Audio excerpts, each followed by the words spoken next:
Hi friends, అందరూ ఎలా ఉన్నారు? ఈరోజు సేమియా పాయసం ఎలా ప్రిపేర్ చేసుకోవచ్చో చూసేద్దాం.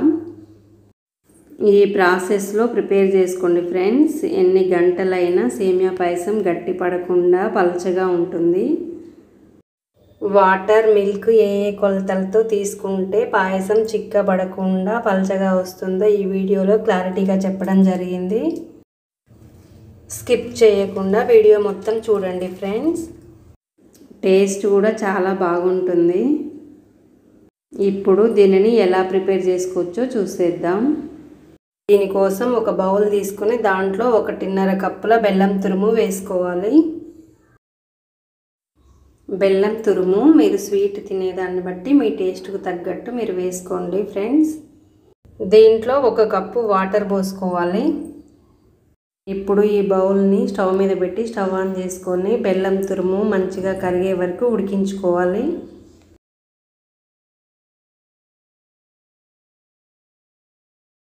ఇలా బెల్లం మొత్తం కరిగిన తర్వాత 2 మినిట్స్ అలా ఉడికించుకోవాలి. అంటే బెల్లం సిరప్ కొంచెం థిక్గా అయ్యే వరకు ఉడికించుకోవాలి. అలా ఉడికించుకోవడం వలన పాయసం టేస్టీగా ఉంటుంది. ఇలా బెల్లం సిరప్ కొంచెం థిక్గా అవ్వగానే స్టవ్ ఆపేసేయాలి. ఇలా బెల్లం సిరప్ ప్రిపేర్ చేసుకున్న తర్వాత స్టవ్ మీద బండి పెట్టుకొని దాంట్లో 1 టేబుల్ స్పూన్ నెయ్యి వేసుకోవాలి. నెయ్యి వేడైన తర్వాత కొన్ని జీడిపప్పులు, కొన్ని బాదం పప్పులను తీసుకొని ఇలా చిన్న చిన్న ముక్కలుగా కట్ చేసుకొని దీంట్లో వేసుకోవాలి. ఇప్పుడు వీటిని ఫ్రై చేసుకోవాలి. జీడిపప్పులు, బాదం పప్పులు మీ టేస్ట్కి తగ్గట్టు మీరు వేసుకోండి ఫ్రెండ్స్. ఇవి కొంచెం ఫ్రై అవ్వగానే 1 కప్పు సేమియా తీసుకోవాలి. ఈ సేమియాను కూడా దీంట్లో వేసుకొని ఇలా ఫ్రై చేసుకోవాలి. వీటిని ఫ్రై చేసుకునేటప్పుడు లో ఫ్లేమ్లో జాగ్రత్తగా ఫ్రై చేసుకోవాలి, లేకపోతే మాడిపోయే అవకాశం ఉంటుంది.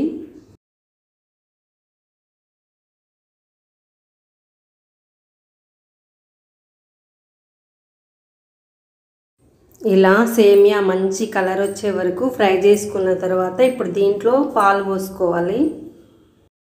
5 కప్పుల పాలు పోసుకోవాలి. ఇవి పచ్చి పాలు కాదు, వేడి చేసినవి.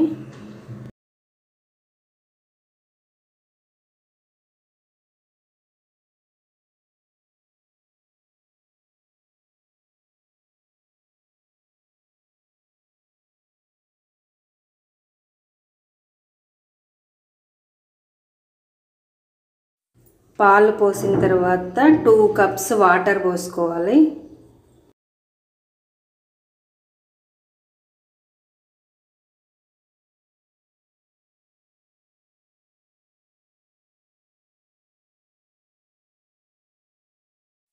ఇప్పుడు మొత్తం ఒకసారి ఇలా మంచిగా కలుపుకోవాలి, సేమియా అడుగంటకుండా.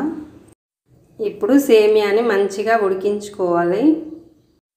1 కప్పు సేమియాకి వాటరు, మిల్క్ కలిపి 8 కప్పులు తీసుకోవాలి. దీంట్లో 5 కప్పుల పాలు, 2 కప్పుల వాటర్ పోసుకున్నాం కదా. బెల్లం సిరప్ ప్రిపేర్ చేసుకునేటప్పుడు 1 కప్పు వాటర్ పోసుకున్నాము. మొత్తం 8 కప్పులు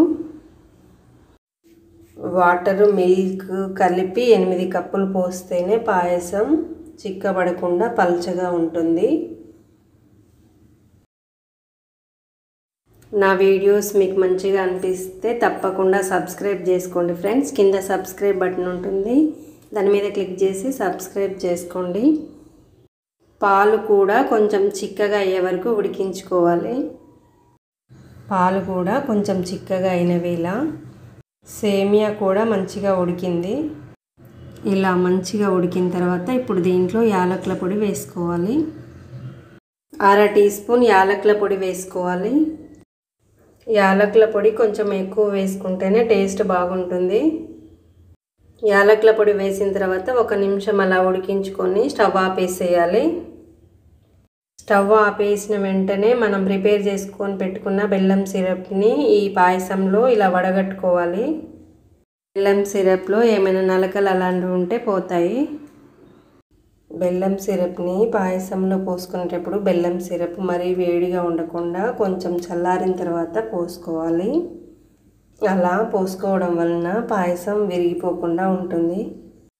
ఇలా బెల్లం సిరప్ వేసిన తర్వాత మంచిగా ఒకసారి ఇలా కలుపుకొని మూత పెట్టేసి ఒక 2 నిమిషాలు అలా పక్కన పెట్టాలి.